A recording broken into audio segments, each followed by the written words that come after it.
sama PT Biotis Pharmaceutical Indonesia yang memproduksi vaksin Inavac. Ya, gimana? Apa yang mau Untuk ditanyakan? kegiatan hari ini, Ya ini kegiatan yang penting ya setelah uji klinik dewasa jalan baik primer maupun booster. Tentu kita harus mengapresiasi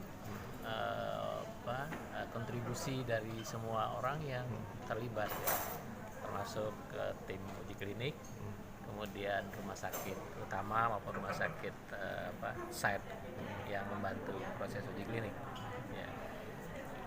ada target khusus Pak untuk di vaksin merah putih ini? Iya, targetnya tentu dipakai oleh masyarakat ya.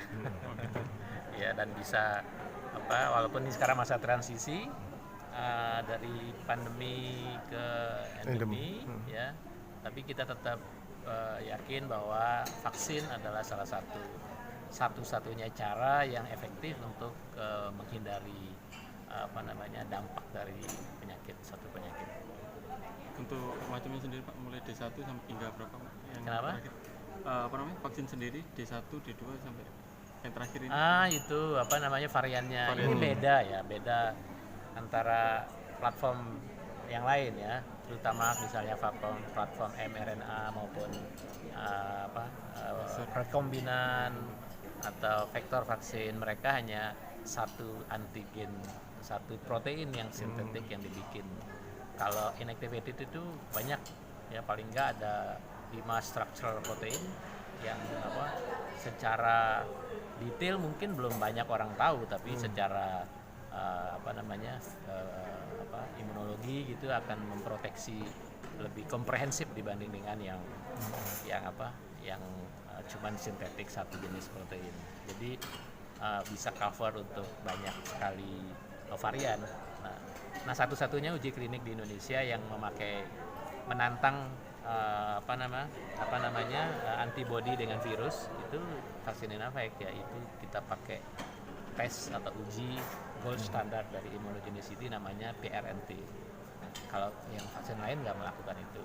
Jadi Provedic developernya itu menantang antibody yang timbul dari pasien-pasien uji klinik atau subjek uji klinik itu ditantang dengan virus yang ada yang actual, dan ternyata hasilnya baik. Kelebihannya Pak dari vaksin lain? Tentu side effect-nya lebih sedikit ya, dibanding kalau misalnya yang platform lain ada yang demam, ada yang darahnya membeku gitu. Kalau ini enggak, jadi lebih aman. Untuk mendapatkan vaksin merah putih ini Di puskesmas nanti akan ada edaran dinas kesehatan ya, kan ada di berbagai tempat. Mungkin mulai bulan ini. Begitu di seluruh Indonesia atau Seluruh khusus Indonesia. Jawa Timur? Seluruh Indonesia. Ya, seluruh Indonesia. harapan ke depan apa, Dok? Ya, harapan ke depan vaksin ini bisa berkontribusi untuk mengurangi dampak dari COVID, dan kita juga berharap ini kan model yang baik buat nation, buat bangsa kita, bahwa hasil penelitian orang Indonesia, masyarakat kita atau peneliti kita bisa jadi produk yang baik, yang bisa dimanfaatkan oleh masyarakat. Ya. Ya, terima kasih ya. Terima kasih. Wali Kota Malang, Bupati Jember, Pak Direktur Rumah Sakit Sutomo, Direktur Rumah Sakit Saiful Anwar Malang, Direktur Rumah Sakit Paru Jember, dan Direktur Rumah Sakit Dr. Subandi Jember.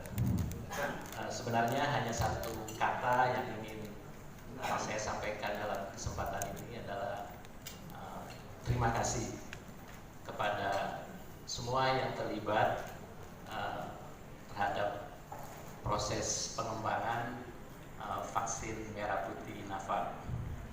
Bapak Ibu sekalian, saya ingat 20 Mei 2020 adalah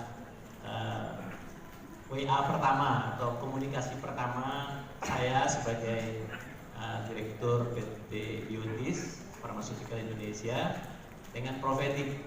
Pada saat itu dunia sedang diguncang karena sejak Maret pemerintah Indonesia mengumumkan kasus pertama di Indonesia, kemudian April, Mei begitu cepat berkembang.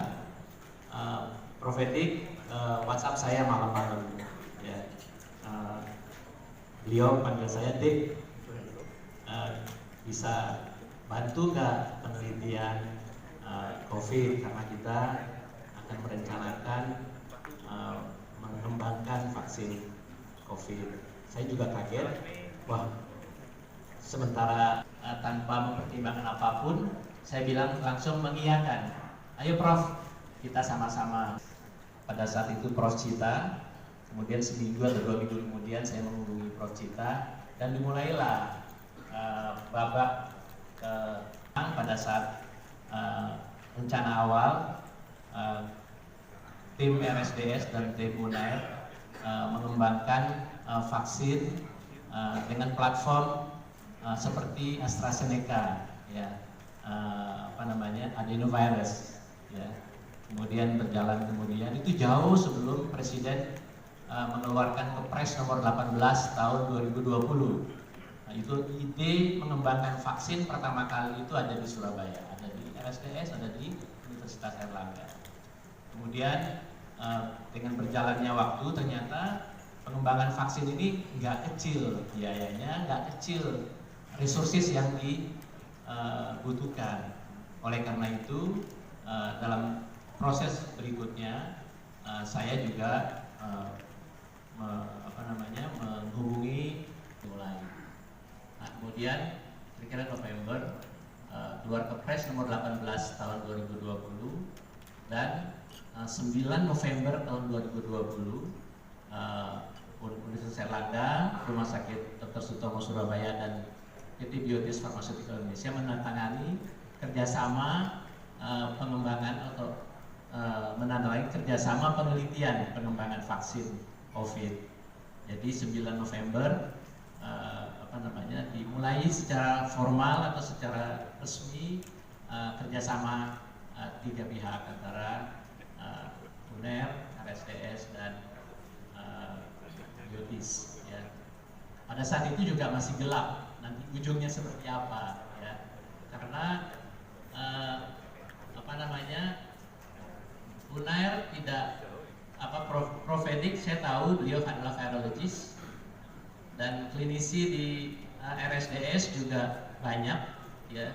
Tapi saya yakin belum ada satupun di antara mereka yang berhasil atau pernah melakukan hilirisasi vaksin, karena ini adalah pekerjaan besar. Jadi dengan itikat dan tekad yang sangat besar, terutama dorongan dari Pak Rektor, itu kita berupaya untuk melakukannya. Hambatan pertama adalah platform yang kita kembangkan di awal ternyata tidak cukup baik untuk diteruskan ke skala industri. Yang kedua, ternyata platform yang pertama kali dikembangkan itu adalah adenovirus, ternyata menggunakan satu proses yang diragukan kehalalannya.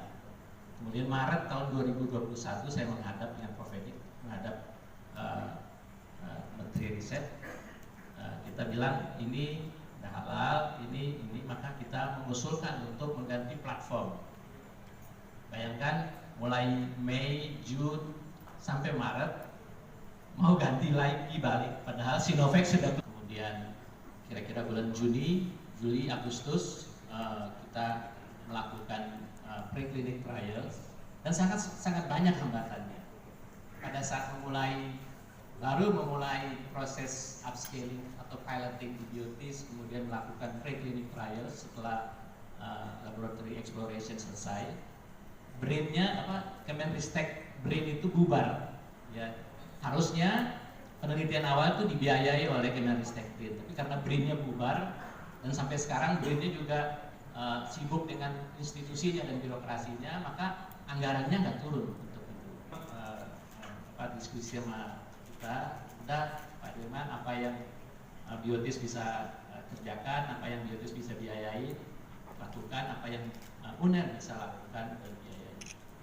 Tanpa support yang penuh dari BRIN sampai sekarang itu platform connectivity itu jalan dengan baik.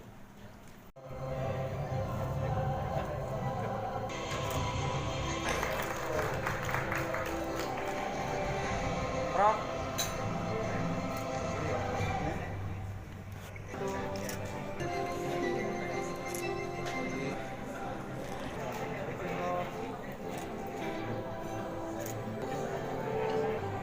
Tahan. Tahan.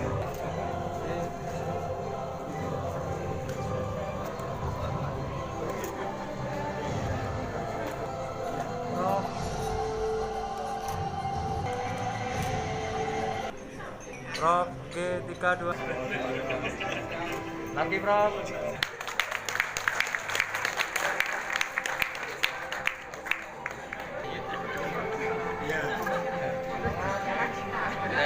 Piala Cinta. 3, 2, 1. Satu. C1, 2. Apanya banyak. Oke, 1. Salam satu jari. Dia number one. Oke, sampul.